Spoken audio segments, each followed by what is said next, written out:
Hi guys, welcome back to the channel. If you're new here, my name is Couscous and we have a guest today, okay? This is the Get Ahead family. Here I share information on how to migrate abroad through work and through studies. And today I have a guest here, Chisom. Say hi. Hi.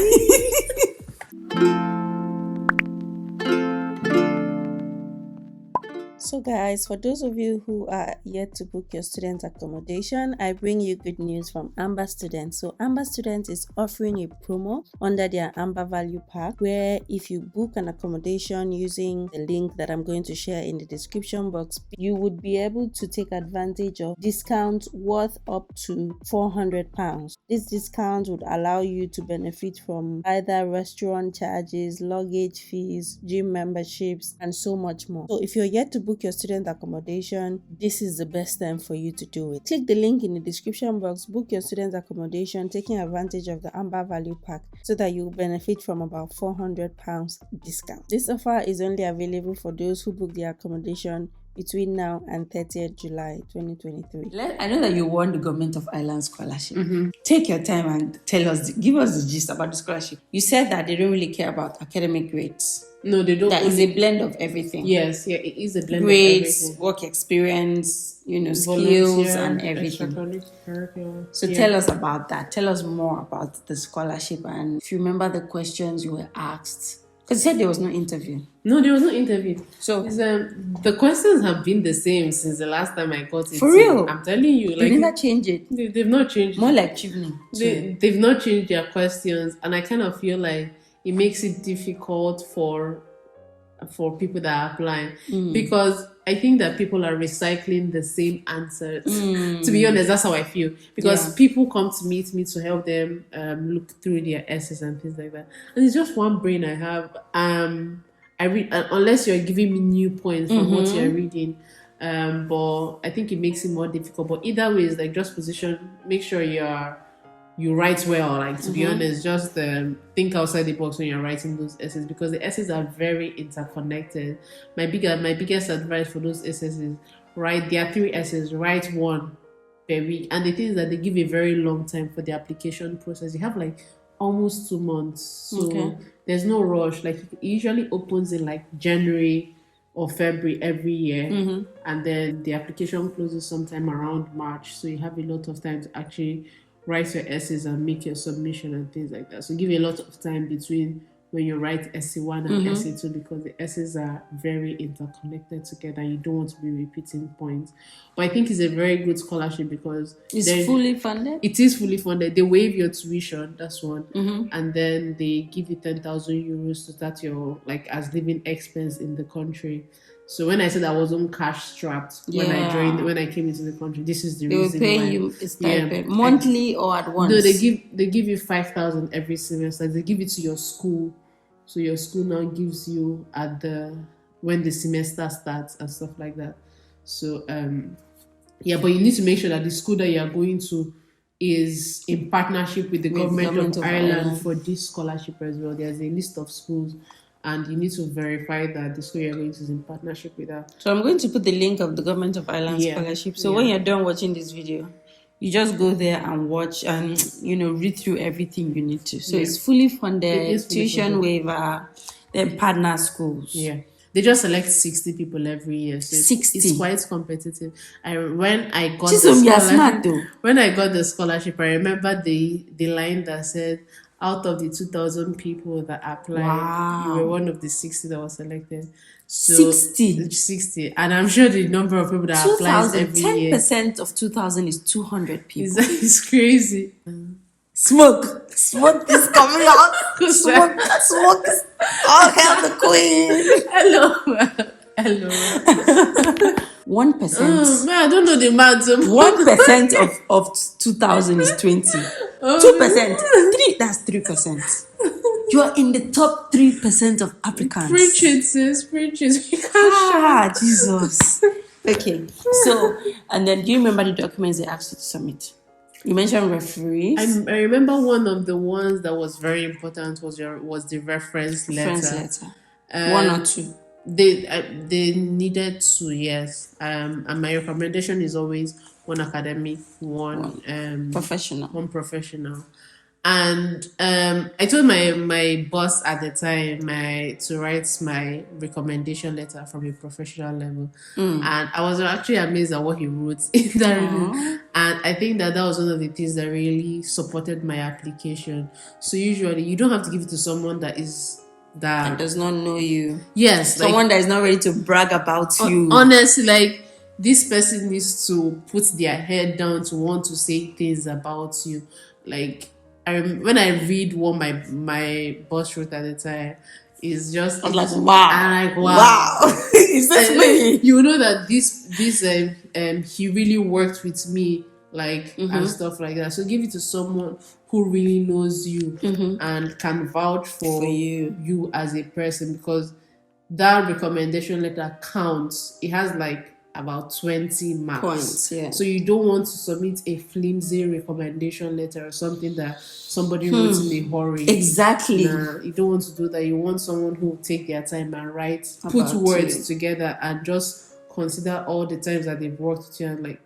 Did they ask a question on the recommendation? They didn't really. It's just like open book. Yeah, right. Exactly. Like it was to whom it may concern. Like, this is who Chisom is. This is my experience with her.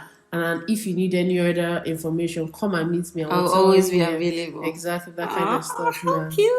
It was make sure the person that is writing for you knows you and has worked like with you and is ready to put words down for you, because I don't know if they reach out to them, to be honest. I don't, but I know a scholar that mentioned that they did reach out to his own district. For real? Yeah, he said that even after the letter. Yes, they reach out to his referee. Yes, they reach out to him. So you might want to also make sure that it is not a lie. Exactly. Very important. But this kind of thing is not something you want to be putting a lie on. Nah, it's not worth it at all. Okay. Wow. So apart from the essays, the recommendation letter, was there any other out of the blue document apart from maybe degree certificates, transcripts, and the rest? Maybe any other certificates to show that if you did anything extracurricular, to show that you are supporting what you did. I remember like certificates I had gotten awards in. Like, I remember being the secretary of Junior Chamber International during my college days. I had a certificate for it or an award for it. I attached that as well. Like, anything to prove that any supporting document to show to validate everything you have said in your story. I think it would be a really good supporting document. So what's the application like? Because some scholarships you apply to school and then you apply to the scholarship independently. Other scholarships, while applying for the school, you attach the scholarship application. What is it like? No, your application to the school and your application for the scholarship, they are independent. You're not doing them together. So as usually, because they are waiving your tuition, right? People usually pay their tuition first. So regardless of whether the scholarship comes or not, you are going to this school. So you can decide that you want to pay your tuition in the school that you're going to, and if you get the scholarship, they'll refund you. Exactly, your school will refund you. But then like, I didn't pay no that. You just waited for the outcome. You kept stalling, yeah? It wasn't really a matter of stalling. I genuinely did not have the money to pay for it. Well, people like us, we don't get the money. Exactly. So it wasn't a situation of like me. But did the school threaten to take away your admission? They didn't. They didn't threaten to take away. Like, it was actually, they did not. So at around what time did you get the scholarship, and what time was your tuition payment deadline? I can't remember when the tuition payment deadline was, but I know like around June. That was when I was informed I had gotten the scholarship. And school resumed in September. So there was time. Sufficient time. Yeah. There was still sufficient time. Yeah, and I think I don't think my school had a significant deadline that stuck out to me at the time. I think that's why, but I know a lot usually of schools it's deposits that schools want you to pay. Yeah, I don't think my school had like that strict thing then, but it depends on the school, honestly. It really does depend on the school. But there was no... So after you got the scholarship, what was the visa application like? Did the scholarship agency just help you through everything? Honestly, I worked with an agency and you worked with a visa application agent. Yes, I did. Not the scholarship body did not assist you through. No, not at all. No. Did they pay for the visa? Was free, or they paid for it, or No, did you pay for it? The only thing you get is 10,000 euros when you get into the country, and they waive your tuition. So you paid for your visa. You pay for Do you your remember visa. how much you paid? It was about no, I don't remember. That means your visa application is on you. Yes, your visa, your flight ticket is on you. Okay, because I remember for Chevening scholarships, we don't pay for visa. Oh, okay. That's why they when it's time to check out, they say 0.000. That's why they tell people to go back after whatever. One thing that I feel like the government or like this scholarship, but there is no caveat at the end. As you should go back to your country. There is no caveat at the Which end. I think makes a lot of sense, because the government is sponsoring you to come and study, Exactly. and they will allow you to make your decision. Do you want to invest in the country, or do you want? So it's up to you, whatever you want to do. It makes like logical sense. There is no caveat. Like after you finish, you get a certificate to show that you're a Government of Ireland scholar. They have like a party to just bring all the scholars together. I didn't have it in my year because it was COVID year. Yeah. But like every year, like that's one of the things that they will ask you at the beginning. Are you going to be available to attend this gathering? Yeah. When the time comes, usually around March of the following year. So yes. But do you think that the opportunities you've had in Ireland is partly influenced by the fact that you're a scholar? I'm not going to lie. I make noise about the fact that I'm a scholar whenever Me too. I make noise about it because if you don't make noise, they will not even recognize it. It's not chicken change. Tell them that you are in the 3% of. If the government of Ireland has validated me, like I'm gonna shout about it. Of course, like if I'm going for a job, like the government of Ireland saw the work I was doing, they saw how relevant I was, and they saw me worthy of being recognized. Yes, exactly. So I'm not going to put it under carpet. Exactly. In other words, do not wait for other people to recognize your worth. Exactly. Put it in their face. 100%. I'm not going to say that. I don't know if he has specifically influenced or not influenced, but you just know how to use it to position yourself. It's one of the things I say about, like, if I'm applying for a job in Ireland, I'm saying I got a Government of Ireland scholarship. That means you're gonna lose me if you don't take me. It's your loss. Exactly. So it just makes sense to say that. I think it does. It just makes 100% sense, because the Government of Ireland scholarship is not everybody gets it. Not everybody gets 60 it. people in the entire world in each year. It's a big deal when you get it. It's a big deal. Okay. Thank you so much. You've told us how to apply. You've told us how to answer the questions, the application timeline, and everything. Now, we're going to wrap up this video because it is long. We have been shooting for like an hour, 30 minutes. I'll now take you back to the question that I originally asked before the scholarship came up. And the question was, what would you tell people who are considering moving to Ireland, either from studies or through jobs? Remember that. Do it. Move. I remember that you said for students, think about the school and the courses. Yeah. So you continue from there. Yeah, okay. Would you say that the courses must and should be in the critical occupation list? I mean, it gives you a better edge. chance, honestly. It does. Like, I remember someone studying something around climate change. I mean, maybe not, okay, I think it was sustainability or something.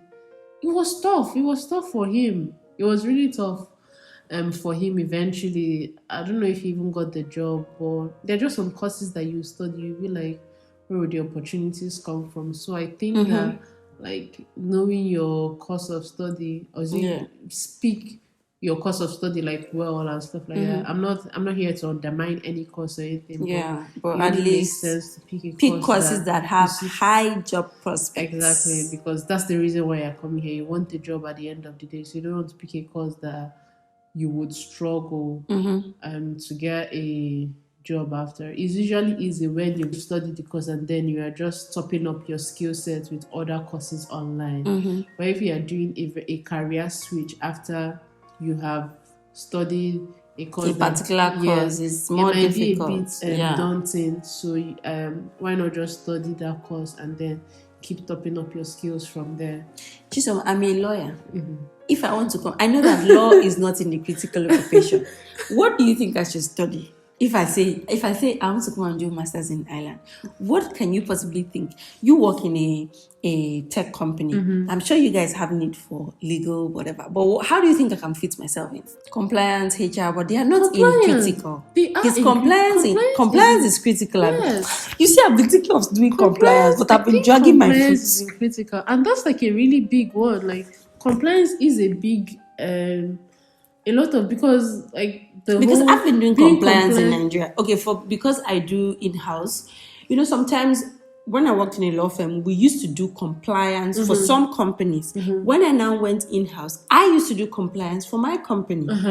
No, compliance is a really big one because GDPR is a big thing in this country, and making sure that a company is in line with all the regulations. It was a whole course for us in school. So I should come and do compliance. I'll apply for government of Ireland scholarship to study compliance.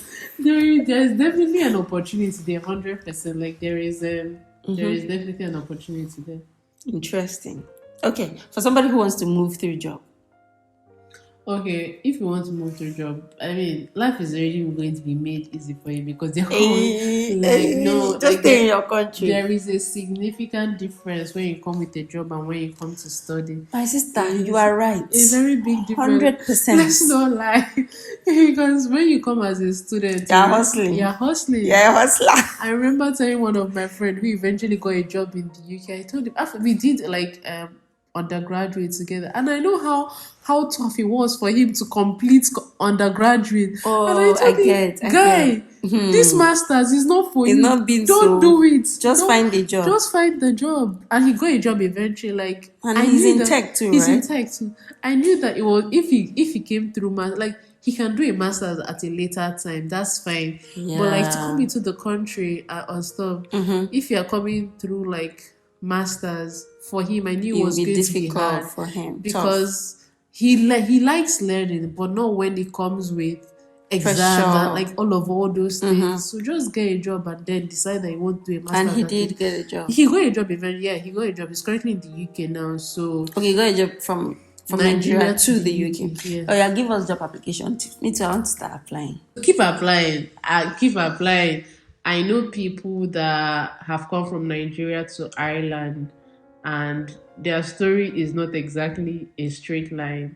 So you would get those rejections like every other person. But you just need to keep applying. Keep shooting your shot. Is there a particular CV style for Ireland? Different from what we know in Nigeria and UK? I mean, apart from not putting your picture there. That's it, right? That's pretty much it. I pretty like Ireland. It's so straightforward. That's pretty much it. Okay, what about it's really straightforward actually. Cover letters? I think cover letters are required for entry-level jobs. Oh, really? I'm not sure if they're required for higher level. Me, I have 5 years experience. They will not need cover letter. No, I wouldn't. To be honest, I wouldn't know because I went through. It's job specific. Yeah, it's job specific. It depends on the role that you are looking for. But I think if the more experience you have, the less need there is for a cover letter. Chisom, tell us. I know that you talked about doing interview twice in your current role. What was the very first time that you had to do everything? What was the application process like after you submitted the application? Take us through the process. Okay, after I submitted the minute I saw the job description, I knew that I saw myself in the role. What's the name of this role? So there's a program that the company does, Service Leadership Development Program. So you go through the program and do different rotations within the organization and decide where you want to be at the end of the day after a period of 18 months. So immediately there are specific areas they're looking for. They're looking for technical people. They're looking for project managers and things like that. So you have to fit certain things. Immediately I saw the job description, I knew that this was what I was looking for. This was everything I was looking for. I reached out to people that worked in Dell randomly on LinkedIn. How did you reach out? Honestly, I just went to go and search they have like a lot of programs like that. So I looked for people who had gone through like such Such programs programs. and all of all that. I reached out to them. I told them that I had an interview, any tips. I had conversations with a lot of them. And the funny thing is that the Irish people are very nice. I can and very confirm friendly. this to the T. I'm not even going to lie to you. They are so nice. And You were looking for people specifically in Ireland. in Ireland, yes, in Ireland. So I reached out to a number of them, and a lot of them were very happy, more than happy to jump on a call with me Wow. and just like give me tips like this is what you should do, this is what you should expect, and things like that. I remember doing that for a number of people and just telling them, giving them updates on my interview and things like that. Anyway, when it was time for the interview, the first one I had was just a call with the HR just to see if I was a good fit for the role. She confirmed that. What were they asking? It was really just going through my CV, like, okay, this is what you did, like, tell me about this. Yeah, that's what HRs do. Yeah. It was really just her just double checking if I was a good fit for the role, and everything I said on my CV was good. And after that, I remember when I saw the HR person that was hiring, I remember reaching out to her. I think it was through her that my CV like passed certain stages and things like that. So when she saw my CV, she saw I was a good fit, and then she told me, okay, let's schedule a call. We did the first interview. After that, she scheduled me for another call. We did like 2 calls before the main interview. The main interview was a panel interview that lasted for about 5 hours. 5 hours. No. Only you or with other candidates? It was, there were other candidates there, but like there were breakout rooms for just you. Yes, for just 5 me and hours. like 2 other, yes, and like the first breakout room, they'll be interviewing this one. You move to another breakout room. It's just you and the other and the interviewer for 5 hours. It was from like 9 to like. What were they asking you people? They asked a lot of questions, man. Chisom, what were they asking? They asked. I can't even remember. Like this was in 2021. Like it was a very long time ago. What lasted for 5 hours? They also told us like we needed to have a presentation. So there was a group. There was a group project as well. There was a teamwork where they divided us into teams and told us to do so and so and so. So that one was there. That one lasted for a good amount of time. They were like.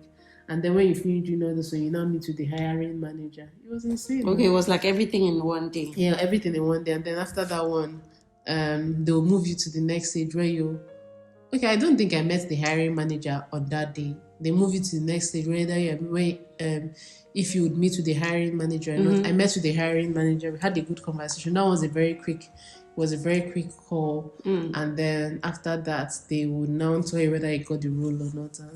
So at what point did you get the rejection? That first time, it was after these 5 hours? After these 5 hours. And I got it on my birthday.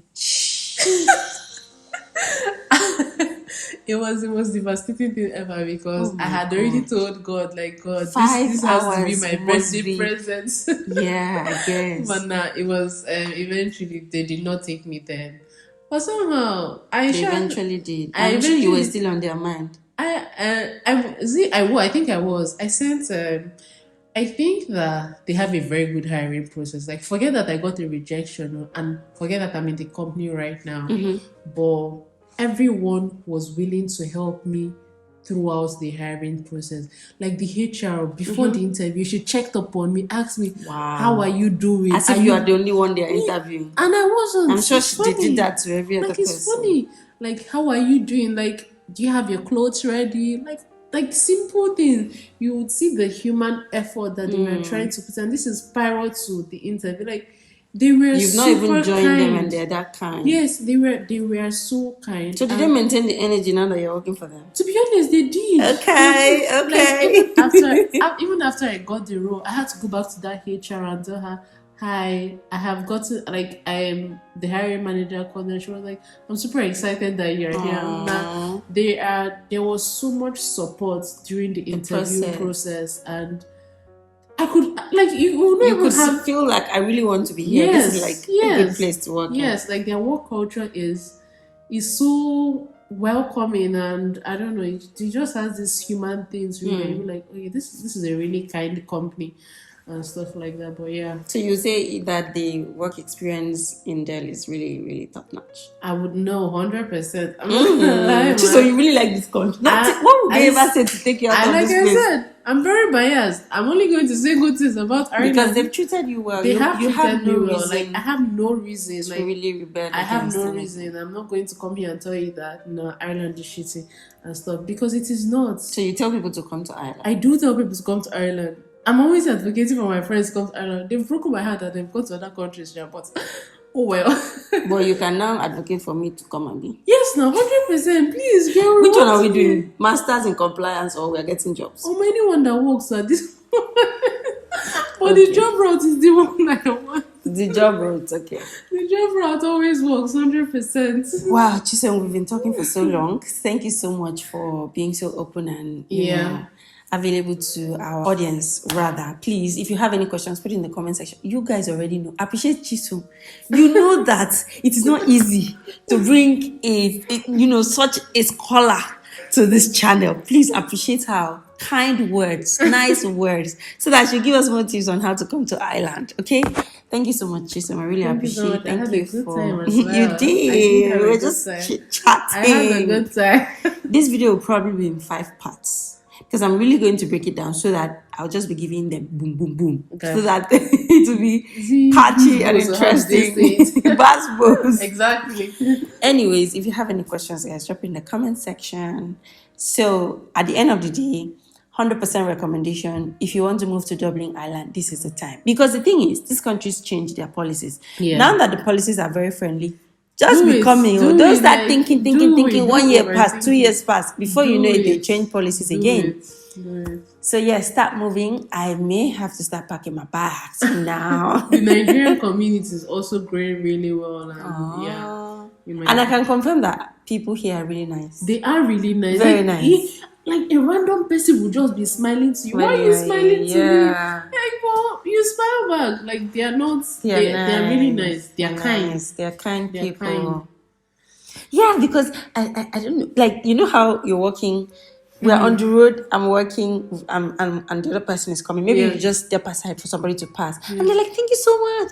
I'm like, that's what I'm supposed to do normally, but they're so thankful. They are so nice. I remember when I was moving from my student accommodation to like a real house, I was very nervous because it was my first time going into like the whole housing thing in Ireland. My landlord picked me from my house. No way. He helped me move. I'm not joking. No way. I'm not joking. He picked me from my house. He helped me move my things. I was like, is this guy going to collect money from me? Right. What's his goal and stuff? But nah. They didn't. And he didn't. He picked me, helped me move my stuff, and I thought it was just really kind of him, honestly. So, talking about house, what documentations do they really ask when you want to get a house? For instance, I get a job in Ireland and I want to get a house here. What are they going to ask of me? They're going to ask you for your paycheck. They want to see maybe like 3 months paycheck that you earn like consistent income. But I just came. I just got the job. You just got the job. They're gonna get my contract of employment. Yes. And then show that like you're earning a certain amount of money. They're going to ask for landlord reference, even if like from your country. From your country. Your employer's letter or something. Employer's reference as well. Are they gonna ask for guarantors? I think the landlord reference does it. Okay. I think that's pretty much it. They just really want to say that you earn plenty of money and that you can afford to pay your rent. That you're a good person. Yes, that's all. That's really what they want. How do they know I'm a good person? I get the reference, I guess. Right. The reference. Anyways, guys, we have to go because if we don't go, we'll continue talking. So thank you so much. Catch you guys. Drop any questions in the comment section. Okay. Do you want to share your LinkedIn? Is that too much? They're gonna bombard you. No, it's fine. I'm honestly always happy to help. Hey, drop your LinkedIn. It's not. Which one do you prefer, LinkedIn or Instagram? All of them. I'm trying to acquire more followers on Instagram. You really want people to come and bombard you? Genuinely, I don't mind. Wow. I'm not going to lie. Please share your LinkedIn and Instagram. This is amazing. Oh my God, You've joined. You know, like Irish people. You're so nice. I actually don't mind them. I'll help to want my capacity card. Wow. So, okay. LinkedIn. Yeah, that's fine. Your LinkedIn address. Chisholm Ezeilo. Chisholm ChisomEzeilo. Just find me. Instagram. The Chisom, THE_CHI. Hey, Chisom has finished you. Guys, please let's just know how much you appreciate Chisom in the comment section. I'm gonna be screenshotting the comments to show her, and if you really appreciate her, please let us know in the comment section. So it won't be like we're taking advantage of all the goodness that she's done. Okay, thank you for coming. I appreciate you. Take care, guys. Bye.